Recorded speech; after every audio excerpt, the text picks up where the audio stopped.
क्या आप भी फारसी सीखना चाहते हैं तो ये वीडियो आप ही के लिए है। आज हम फारसी के दर्स सिवम में किसी गाड़ी वाले से बात करना सीखेंगे। سلام. سلام. کجا می روید آقا؟ اصفهان میرم. بفرمایید سوار شید. متشکرم. چقدر طول میکشه برسیم؟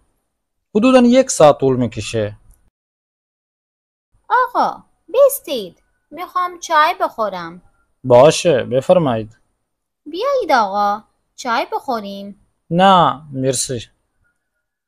آقا به نظر شما شغل رانندگی چطور است؟ به نظرم شغل رانندگی بسیار سخت است. چرا؟ چون رانندگی در سر و صدای خیابان ما را بسیار خسته می کند. خب بعضی وقتا هم ترافیک شدید می شود. همچنین هر روز مسافران زیادی سوار ماشین من می شوند. بعضی از این مسافران بی‌ادب هستند. واقعا راست میگی. آقا اینجا پیاده میشم. چشم. آقا چقدر میشه؟ 500 تومان. بفرمایید. مرسی. خدا نگهدار.